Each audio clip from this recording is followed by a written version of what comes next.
Hello friends, welcome back to law in Telugu video series. So ఈ వీడియోలో మనం criminal rules of ప్రాక్టీస్లోని rule 53 గురించి తెలుసుకోబోతున్నాం. ముందుగా రూల్ 53 ఏం చెప్తున్నా చూడండి. Deposition when to be signed by witness. Right, ఆ వాంగ్మూలం మీద సాక్షి ఎప్పుడు సంతకం పెట్టాలి. After each witness is examined and the requirements of section 278 CRPC are complied with. Right, the witness shall be required to sign or affix his thumb impression on the record of his deposition. Right. So after each witness is examined, ప్రతి సాక్షి కూడా పరీక్షించబడిన తర్వాత, examine చేయబడిన తర్వాత, అలాగే మరియు requirements of section 278 సిఆర్పిసిలో section 278లో ఉన్నటువంటి నిబంధనలు fulfil పాటించబడిన తర్వాత, రైట్, కంప్లైంట్ విత్ అంటే పాటించబడిన తర్వాత, the witness shall be required to sign or affix his thumb. సంతకం చేయగలిగితే సంతకం పెట్టాలి, లేదంటే అతని వేలి ముద్ర వేయాల్సి ఉంటుంది అనమాట. On the record of his deposition, అతను ఇచ్చిన వాంగ్మూలం యొక్క రికార్డ్ ఏదైతుందో దాని మీద సైన్ చేయాలి. రైట్, ఈ ప్రావిజన్ ఎందుకు? ఇక్కడ ముందుగా మనకి ఈ ప్రావిజన్ ఎందుకని తెలియాలంటే ఈ రిక్వైర్మెంట్స్ ఏంటో తెలియాలన్నమాట. ఇవి ఎందుకు పాటించాలి సెక్షన్ 278లోవి. జనరల్గా ఇది ప్రికాషన్ అనమాట, నథింగ్ బట్. 278 మీరు ఒకసారి చూడండి వీలుంటే, నాకు గుర్తున్నంతవరకు నేను చెప్తాను. ఏదైతే విట్నెస్ వాంగ్మూలం ఇస్తాడో డిపోజిషన్, రైట్, అది ఒకసారి అతనికి చదివి వినిపించాలన్నమాట. Read over to him. Okay, read over him, చదివి వినిపించాలి. In the open court after recording, అది రికార్డ్ చేసిన తర్వాత ఓపెన్ కోర్టులోనే అతను చదివి వినిపించాలి. అవసరమైతే ఒకవేళ అది వేరే లాంగ్వేజ్లో ఉందనుకోండి, అది ఎక్స్ప్లెయిన్ చేయాలి, లేదా ట్రాన్స్లేట్ చేయాలి, అతనికి ఇంటర్ప్రెట్ కూడా చేయాలన్నమాట అర్థం కాకపోతే.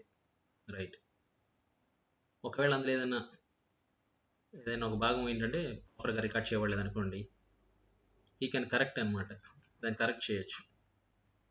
అది సరిగా రికార్డ్ చేయబడలేదని చెప్పేసి. అది జరిగిన తర్వాత మాత్రమే విట్నెస్ అనే అతను సైన్ చేయాల్సి ఉంటుంది అనమాట.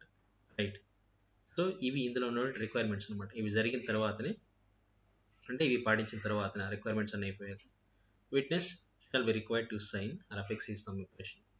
రైట్, ఎగ్జాంపుల్ చెప్తాను మీకు. సో 278 గురించి తెలిసిన తర్వాత, అందులో ఉన్న ప్రావిజన్ తెలిసిన తర్వాత ఇప్పుడు మీకు అర్థమై ఉంటుంది ఎందుకు ఈ ప్రావిజన్ అనేది. So to make sure that witness ఎవరైతే ఉన్నారో ఈ agrees with what was recorded, ఏదైతే రికార్డ్ చేయబడిందో దాంతో అతను అంగీకరించినట్లుగా. ఏదైనా ఎర్రర్స్ కానీ మ్యానిపులేషన్స్ కానీ ఉన్నాయనుకోండి విట్నెస్ స్టేట్మెంట్లో, అది లేకుండా చూసుకోవడానికి, అడ్డుకోవడానికి అవన్నీ. సో ఫైనల్గా అతను కూడా ఒక ఛాన్స్ ఇవ్వడానికి అనమాట, ఏమైనా మిస్టేక్స్ ఉంటే వాటిని కరెక్ట్ చేయడానికి. రైట్, ఎగ్జాంపుల్ చూడండి. సపోజ్ ఒక క్రిమినల్ కేసు ఉందనుకుందాం. క్రిమినల్ కేస్, మిస్టర్ ఏ ఎవరైతే ఉన్నారో examined as W1, prosecution witness 1.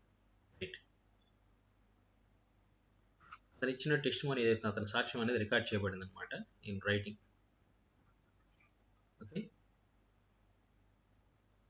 ఎవరి చేత? By magistrate are court stenographer ఎవరంటే అతని చేత.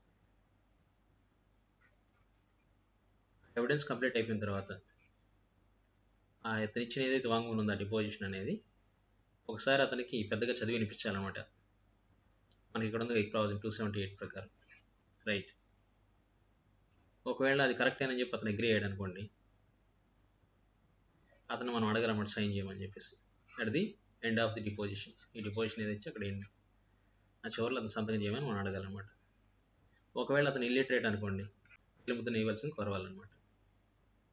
అప్పుడు మాత్రమే డిపోజిషన్, అతను ఇచ్చిన సాక్ష్యం ఏదైతే ఉందో అది వ్యాలిడ్ అనమాట, యాజ్ పర్ రూల్ 53. సో మీకు అర్థమైంది అనుకుంటున్నాను ఈ ఎగ్జాంపుల్తో. మీకు ఏం డౌట్ ఉంటే కామెంట్ చేయండి.